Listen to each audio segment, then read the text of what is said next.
akhirnya ketika berunding sama orang tua dan juga saya informasikan kepada orang tua, saya tunjukkan maksudnya, orang tua mengizini dan memperbolehkan.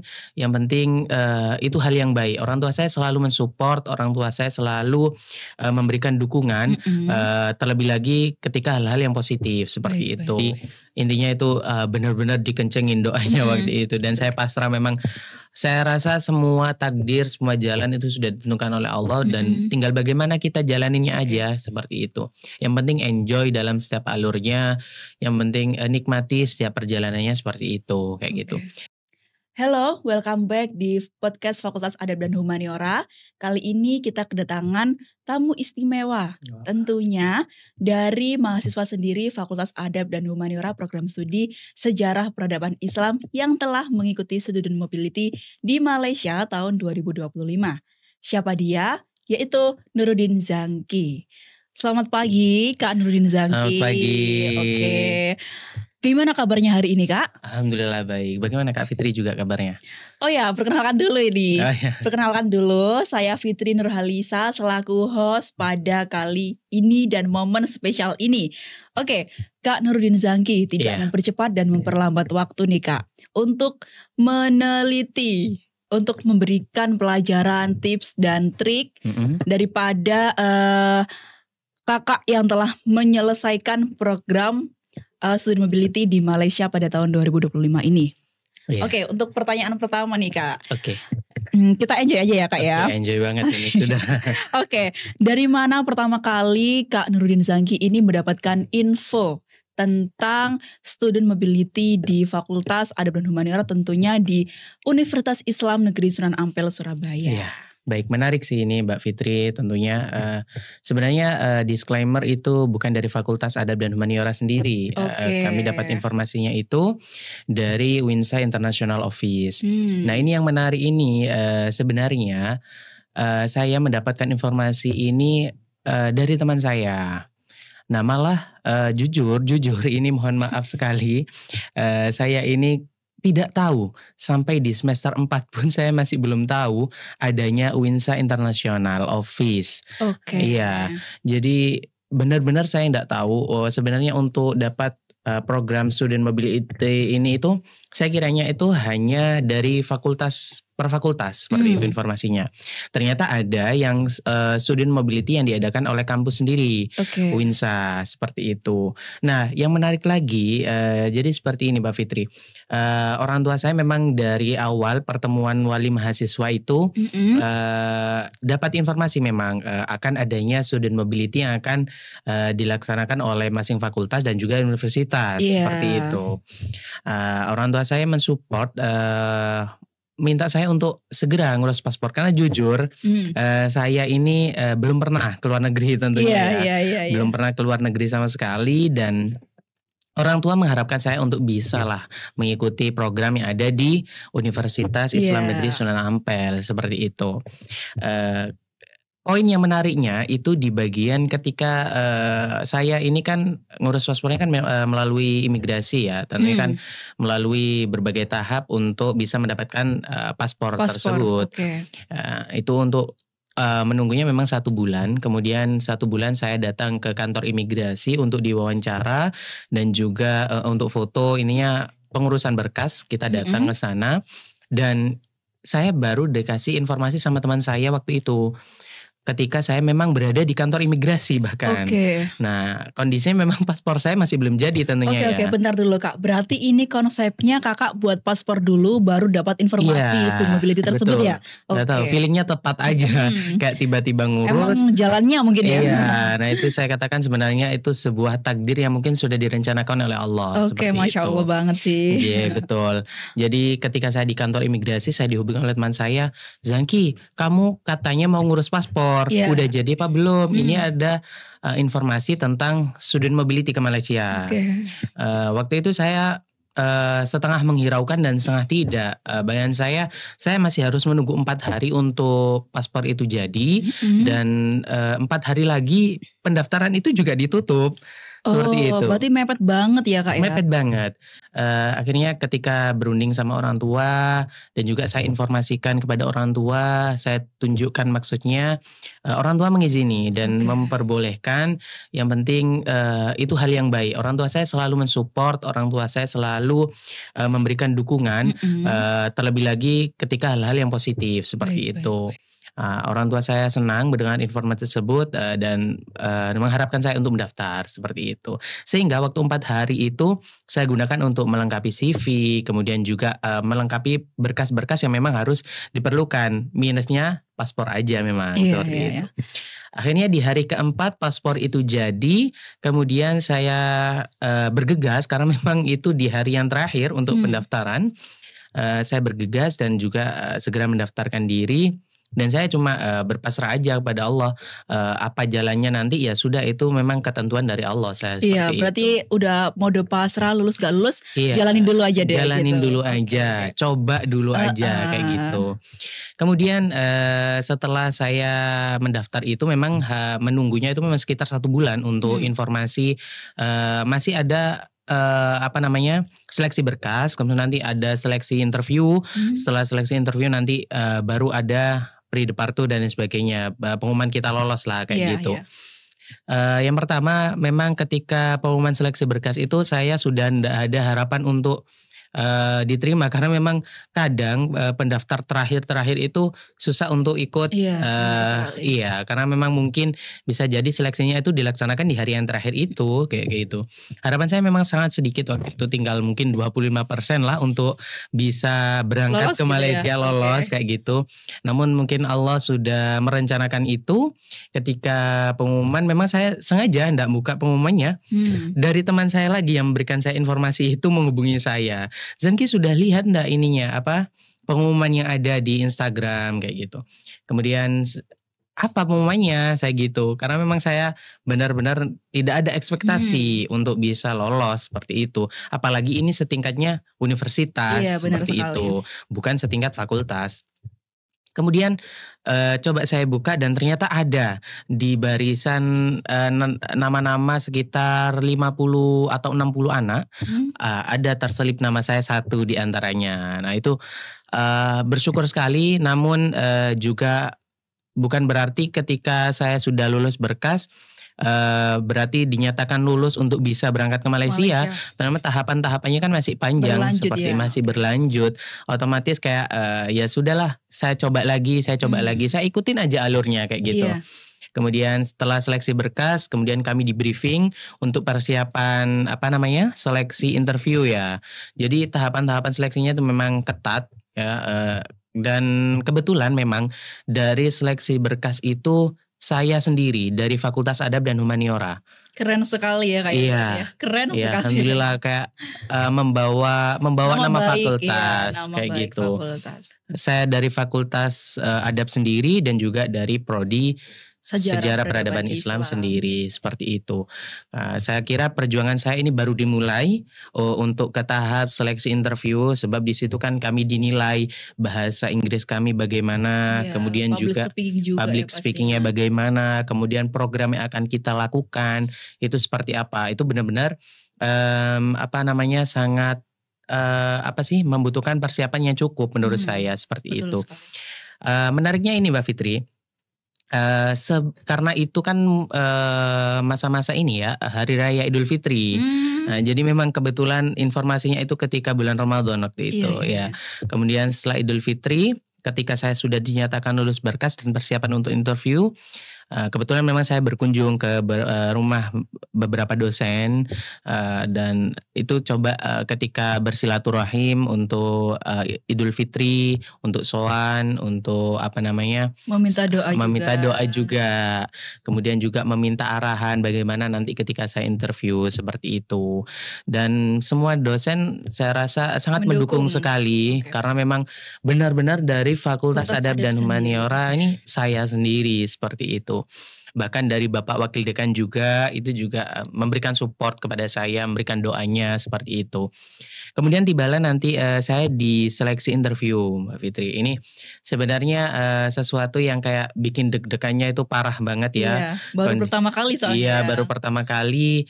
Kemudian juga yang kami hadapi ini bukan orang-orang yang biasa seperti itu ya. Saya rasa orang-orang yang luar biasa dan teman-teman yang lolos itu pasti bukan teman-teman biasa juga. Iya, pastinya mempunyai kemampuan masing-masing dan juga daya saing yang sangat kuat. Iya, betul sekali, Mbak Fitri. Kemudian ketika seleksi interview itu dimulai, saya di briefing untuk bisa nanti masuk roomnya itu 2 orang. Jadi untuk interviewernya 1, yang di interview 2, kayak gitu. Nah, ini insecure saya sudah mulai teruji Mbak Fitri sebenarnya. Ketika masuk datang di roomnya itu teman saya yang di sebelah saya, yang kami kan berdua, teman saya satunya ini saya rasa sungguh luar biasa sekali.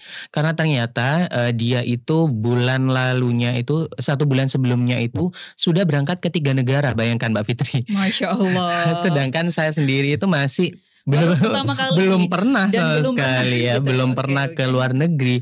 Sedangkan teman saya yang satunya ini kayaknya sudah ke 3 negara, katanya seperti itu. Dan mereka di sana katanya kampus mengajar seperti kayak ketika dia interview itu dia sudah siap dengan apa sih program yang akan saya janjikan ketika nanti saya ke sana. Kemudian nanti apa sih hasil yang akan saya dapat ketika nanti saya berangkat ke sana, seperti itu. Namun dengan doa dari orang tua, doa dari dosen, support dari orang tua, teman-teman dan dosen tentunya, memberikan langkah baik buat Iya, memberikan langkah baik ternyata. Akhirnya tuntas interview. Saya katakan sejujur-jujurnya saya belum pernah ke luar negeri. Saya juga mungkin secara basic bahasa Inggris saya mungkin masih dikatakan kurang lah, seperti itu dari teman-teman yang lain. Namun yang menarik ini Mbak Fitri, saya menjanjikan beberapa program yang mungkin ini akhirnya mungkin kenapa kok bisa saya lolos seperti itu teman-teman semuanya. Yang pertama, karena memang saya dari program studi sejarah peradaban Islam, kami belajar banyak budaya, kami belajar banyak bahasa, kami belajar banyak peninggalan gitu ya. Kegiatan-kegiatan lingkungan yang sosial lah. Katakan kita banyak belajar sosialnya seperti itu. Dan saya rasa ini cocok sekali. Yang kita ketahui kan Indonesia dan Malaysia ini kan serumpun seperti itu ya. Sekali. Serumpun, tapi belum tentu yang serumpun ini juga sama seperti itu. Otomatis mempunyai perbedaan-perbedaan yang perlu kita kaji, perlu kita dalami seperti itu. Program saya itu karena memang saya dari sejarah peradaban Islam dan tentunya saya akan berangkat ke Malaysia. Saya memprogramkan ya nanti banyak dialog interaktif dengan teman-teman di sana, mungkin juga dengan dosen-dosen yang ada di sana. Untuk mempelajari, kami punya budaya ini loh, di sini apa punya budaya yang sama, seperti itu. Nah yang menarik itu di sini kita juga ada ini bubur suro ya. Kalau bulan Muharram seperti ini kan ada bubur suro. Di sana ternyata juga sama ada seperti itu. Gitu. Nah intinya kayak itulah seperti itu. Pelajaran-pelajaran mungkin perbandingan yang mungkin menurut orang itu sama, ternyata itu beda. Di sana maknanya seperti apa, di sini maknanya seperti apa. Nah itu program yang saya janjikan karena memang basicnya memang sudah dari sejarah seperti itu. Kemudian yang kedua tentunya karya tulis. Nah ini mohon doanya untuk teman-teman semuanya, semoga karya tulis ini bisa segera tuntas dan nanti bisa dinikmati oleh teman-teman semuanya seperti itu. Itu mungkin yang saya janjikan untuk akhirnya mungkin saya bisa lolos ke tahap berangkat lah, sampai berangkat seperti itu. Nah tapi ketakutan, bukan ketakutan sih, lebih rasa was-was, khawatir, takut nggak lolos itu pasti ada. Karena kami sudah minta konsultasi dengan dosen, kami juga intinya minta doa dengan orang tua. Intinya orang tua sudah tahu, dosen sudah tahu, teman-teman sudah tahu. Rasanya kayak harapan ini di pundak itu kayak penuh sekali kayak gitu ya. Saya harus lolos, lolos seperti itu. Nah jadi masa-masa nunggu setelah interview sampai ke tahap pengumuman itu memang menegangkan sekali menurut saya. Karena memang ya itu tadi kayak harapan orang tua ada, harapan dosen ada, harapan teman-teman juga ada, seperti itu. Takutnya nanti malah gak lolos nih, mengecewakan banget. Iya benar sekali. Jadi intinya itu benar-benar dikencengin doanya waktu itu, dan saya pasrah. Memang saya rasa semua takdir, semua jalan itu sudah ditentukan oleh Allah, dan tinggal bagaimana kita jalaninnya aja, seperti itu. Yang penting enjoy dalam setiap alurnya, yang penting nikmati setiap perjalanannya, seperti itu, kayak gitu. Dan tibalah saya di pengumuman lolos dari tahap interview tadi. Benar-benar saya tidak ingin mengetahui apakah saya lolos atau tidak saat itu. Saya mengantongi tanggalnya tanggal sekian, pukul sekian, kayak gitu. Saya mengantongi tanggalnya, saya mengantongi pukul waktunya. Tapi saya tidak ingin untuk membuka, saya gitu. Biarlah nanti teman-teman, kalau memang ada teman saya menghubungi dengan ucapan alhamdulillah atau ucapan syukur mereka, berarti memang saya diterima, saya lolos, kayak gitu. Kalau memang tidak ada chat dari teman saya, atau mungkin selama mengatakan mungkin ya sudah dicoba lagi, nah mungkin berarti memang belum rezekinya untuk berangkat ke luar negeri. Iya benar. Nah itu tetap dengan teman yang sama, Mbak Fitri, waktu itu menghubungi saya. Zangki sudah lihat IG belum? Nah biasanya seperti itu, memang dia selalu mantau kayak gitu. Karena perjalananmu gitu ya. Betul. Sebenarnya saya ingin kami itu kepinginnya ya berangkat berdua. Gitu. Berhubung memang keterbatasan waktu, biaya, dan mungkin sudah informasinya memang mendadak. Teman saya belum siap. Nah itu kenapa saya bilang semuanya itu kayak skenarionya Allah itu ada kayak gitu. Tiba-tiba aja kepingin bikin paspor, pas setelah bikin paspor jadi ada pengumuman kayak gitu. Nah itu saya yakin semuanya dengan skenario Allah. Teman saya tadi bilang, Zanki coba kamu lihat IG. Saya ikut senang. Dia bilang seperti itu. Saya ikut senang. Loh senang kenapa? Saya gitu. Saya memang masih belum berekspektasi saya akan lulus waktu itu. Saya akan lolos. Akhirnya kamu lolos. Lolos apa? Saya gitu. Terus teman saya bilang, ya lolos, kamu akan berangkat ke Malaysia. Saya ikut senang, alhamdulillah. Teman-teman saya mengatakan seperti itu. Saya nggak yakin dengan hal itu. Mana coba buktinya? Ya coba kamu cek sendiri di Instagram, katanya gitu. Saya coba cek, saya buka Instagram, kemudian ada file nama, dan ternyata dari 8 anak yang lolos, ada 1 nama di antaranya itu saya. Suatu kebanggaan tersendiri bagi saya dan tentunya keluarga saya, yang mana memang dari keluarga mungkin belum ada yang pernah keluar negeri, Mbak Fitri gitu. Dan saya yang bangga lagi itu kenapa? Karena dari 8 ini 2 cadangan dan 6-nya itu yang akan diberangkatkan. Dan ternyata saya masuk dari bagian 6 itu tadi. Seperti itu. Jadi kayak ya Allah, ini kayak hadiah terbesar sebuah keberuntungan di tahun ini. Gitu ya. Iya, betul banget. Sebuah hadiah yang terindah banget untuk saya, tentunya keluarga dan teman-teman semuanya, seperti itu. Iya, mungkin dari beberapa student mobility yang lainnya nih, pasti kan ada beberapa kota-kota ataupun negara-negara yang dikunjungi kan. Kenapa nih kok Kak Zangki lebih tertarik ke Malaysia? Kenapa nggak ke Korea ataupun ke Filipina ataupun yang lain-lainnya gitu? Betul. Kenapa kok bisa tertarik ke Malaysia? Emang Malaysia itu ada apanya sih gitu kan? Jujur kembali lagi bahwa semua itu atas skenario Tuhan. Jujur Mbak Fitri, Malaysia itu bukan salah satu wishlist negara yang akan saya kunjungi. Betul, saya tidak ada rencana, tidak ada keinginan bahkan untuk bisa datang ke Malaysia. Jujur saya kepingin itu ke Timur Tengah. Memang saya pengen ke Mesir, saya pengen ke Saudi, memang untuk beribadah kalau ke Saudi ya. Itu mohon doanya juga biar segeralah kami bisa melaksanakan ibadah. Amin. Dan ya itu bukan wishlist negara saya yang ingin saya kunjungi.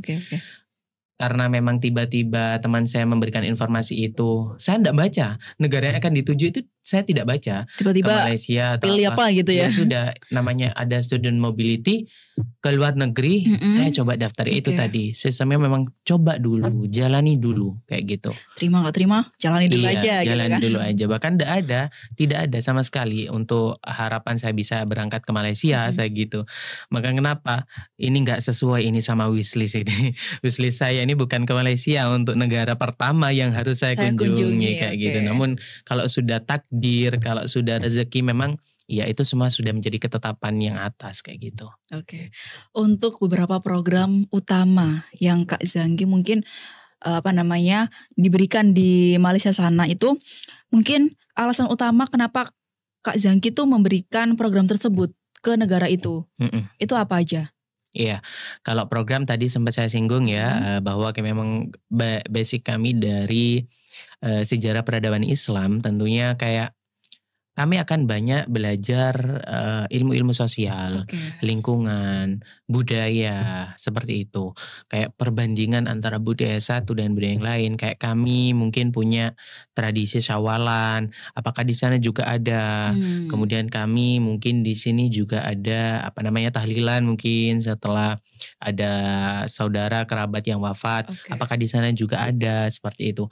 Lebih memang pendalaman terhadap perbedaan budaya, perbandingan budaya yang ada di Indonesia dan juga di Malaysia. Dan ternyata itu diterima oleh Winsa International Office. Karena memang yang dibutuhkan di sana nantinya memang belajar budaya, bukan mengajarkan budaya. Seperti itu. Jadi kita kayak bertukar gitu ya, antara budaya dari Malaysia dan juga budaya dari Indonesia sendiri itu kayak gimana gitu ya. Betul. Jadi kita bukan hanya membawa budaya kami, tapi kami juga belajar tentang budayanya mereka. Seperti itu. Kalau saya rasa sih seperti itu. Mengenai pre-departure ya semuanya intinya tentang skenario atau rencana Tuhan yang memang tidak bisa kami kira sebelumnya. Tapi kenyataannya antara perbandingan yang telah Kak Zangki peroleh dari Indonesia dan beberapa dari negara Malaysia sana itu memberikan suatu jawaban yang memang benar-benar ada perbedaan banget atau mungkin kesamaan yang ada gitu. Iya, ternyata untuk kesamaan itu memang beberapa memang ada yang sama. Namun untuk perbedaan cukup berbeda. Mungkin nanti akan saya sampaikan di episode selanjutnya ya. Berkaitan tentang apa nanti yang saya dapat di sana, kemudian juga apa perjalanan saya selama di sana, seperti itu. Kayak gitu. Insya Allah nanti akan saya sampaikan. Baiklah teman-teman sekalian. Dari kesimpulan yang telah disampaikan oleh Kak Zangki, yaitu salah satu mahasiswa yang telah melaksanakan student mobility di Malaysia tahun 2025 ini, memiliki dampak yang sangat positif yang mungkin bisa teman-teman contoh untuk bisa dibawa bagaimana cara tips and trick dan biar bisa lulus untuk melanjutkan student mobility ke negara-negara yang teman-teman inginkan. Baik, sekian dari saya sebagai host pada hari ini, Fitri Nurhalisa dan Kak Nurudin Zangki pamit undur diri dan see you next time di episode selanjutnya. Terima kasih.